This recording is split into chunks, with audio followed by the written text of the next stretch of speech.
This week, Congress continues its investigation, but Congress has not heard from the man you are about to meet. Mike Williams was one of the last crew members to escape the inferno. He says the destruction of the Deepwater Horizon had been building for weeks in a series of mishaps. The night of the disaster, he was in his workshop when he heard the rig's engines suddenly run wild. I hear the engines revving. The lights are glowing. I'm hearing the alarms. I mean, they're at a constant state now. It's just beep, beep, beep, beep, beep, beep, beep. It doesn't stop. But even that's starting to get drowned out by the sound of the engine increasing in speed. This is the Deepwater Horizon in the hours before its destruction, the night of April 20th. Ironically, the end was coming only months after the rig's greatest achievement. Mike Williams was the chief electronics technician in charge of the rig's computers and electrical systems, and 7 months before, he'd helped the crew drill the deepest oil well in history, 35,000 feet. Williams worked for the owner, Transocean, the largest offshore drilling company. Like its sister rigs, the Deepwater Horizon cost $350 million, rose 378 feet from bottom to top, both advanced and safe. None of her 126 crew had been seriously injured in 7 years. Deepwater Horizon was in 5,000 feet of water and would drill another 13,000 feet, a total of 3.5 miles. The oil and gas down there are under enormous pressure, and the key to keeping that pressure under control is this fluid that drillers call mud. Mud is a man-made drilling fluid that's pumped down the well and back up the sides in continuous circulation. The sheer weight of this fluid keeps the oil and gas down and the well under control. This job was costing BP $1 million a day. But Williams says there was trouble from the start. Getting to the oil was taking too long. How long did you expect it to take? We were told 21 days. How long did it actually take? We were at 6 weeks. With the schedule slipping, Williams says a BP manager ordered a faster pace. And he requested to the driller, hey, let's bump it up, let's bump it up. And what he was talking about there is he's bumping up the rate of penetration, how fast the drill bit is going down. Williams says going faster caused the bottom of the well to split open, swallowing tools and the drilling fluid called mud. We actually got stuck. And we got stuck so bad that we had to send tools down into the drill pipe and sever the pipe. That well was abandoned. Deepwater Horizon had to drill a new route to the oil.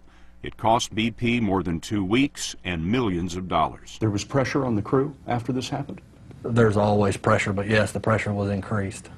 But the trouble was just beginning. When drilling resumed, Williams says there was an accident on the rig that has not been reported before. He says 4 weeks before the explosion, the rig's most vital piece of safety equipment was damaged. Down near the seabed is the blowout preventer, or BOP.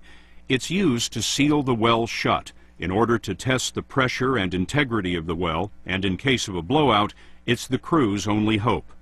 A key component is a rubber gasket at the top called an annular, which can close tightly around the drill pipe. Williams says that during a test they closed the gasket, but while it was shut tight, a crewman on deck accidentally nudged a joystick, applying hundreds of thousands of pounds of force and moving 15 feet of drill pipe through the closed blowout preventer. Later, a man monitoring drilling fluid rising to the top made a troubling find. He discovered chunks of rubber in the drilling fluid. He thought it was important enough to gather this double handful of chunks of rubber and bring them into the driller shack. I recall asking the supervisor if this was out of the ordinary. It's no big deal. And I thought, how can it be not a big deal? There's chunks of our seal is now missing. In the hours before the disaster, Deepwater Horizon's work was nearly done. All that was left was to seal the well closed. The oil would be pumped out by another rig later. Williams says that during a safety meeting, the manager for the rig owner, Transocean, was explaining how they were going to close the well when the manager from BP interrupted. I had the BP company man sitting directly beside me, and he he literally perked up and said, well, my process is different, and I think we're going to do it this way. And they kind of lined out the way he thought it should go that day. So there was sort of a chest bumping kind of deal. The communication seemed to really break down as to who was ultimately in charge. The day of the accident, BP flew several managers to the Deepwater Horizon for a ceremony to congratulate the crew for 7 years without an injury. While they were there, a surge of explosive gas came flying up the well from 3 miles below. The rig's diesel engines, which power its electric generators, sucked in the gas and began to run wild. William's survival may be critical to the investigation. We took his story to Dr. Bob Bee, a professor of engineering at the University of California, Berkeley. Last week, the White House asked Bee to help analyze the Deepwater Horizon accident. The morning of the disaster, according to Williams, there was an argument in front of all of the men on the shift between the Transocean manager and the BP manager. Do you know what that argument was about? Yes. What was it? Who's boss? In finishing the well, the plan was to have a subcontractor, Halliburton, place 3 concrete plugs, like corks, in the column. The Transocean manager wanted to do this with the column full of heavy drilling fluid, what drillers call mud, to keep the pressure down below contained. But the BP manager wanted to begin to remove the mud before the last plug was set.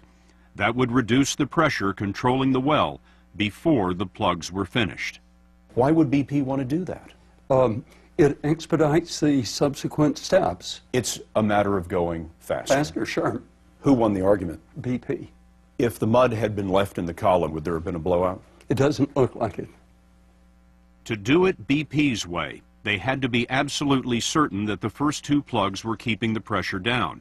That life or death test was done using the blowout preventer, which had the damaged gasket. Investigators have also found that the BOP had a hydraulic leak and a weak battery. Weeks before the disaster, they know that they are drilling into a very dangerous formation. The formation has told them that. That's correct. And has cost them millions of dollars. That's correct. And they know the BOP is broken. Correct. Broken in a number of ways. Correct. What is the appropriate thing to do at that point? As the drilling fluid was removed, relieving the downward pressure, the plugs failed. The blowout preventer didn't work, and 11 men were incinerated. 115 crew members survived. 2 days later, the Deepwater Horizon sank to the bottom.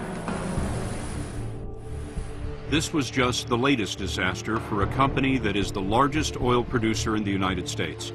BP, once known as British Petroleum, was found willfully negligent in a 2005 Texas refinery explosion that killed 15 of its workers.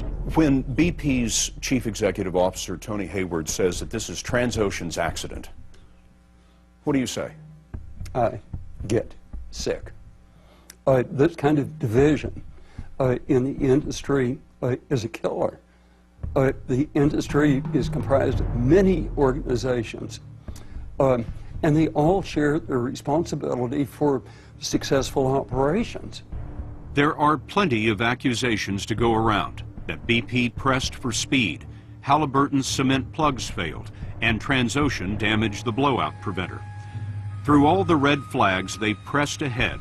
It was, after all, the Deepwater Horizon, the world record holder, celebrated as among the safest in the fleet. Men lost their lives.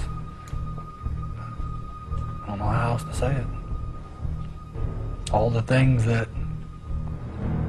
they told us could never happen, happened.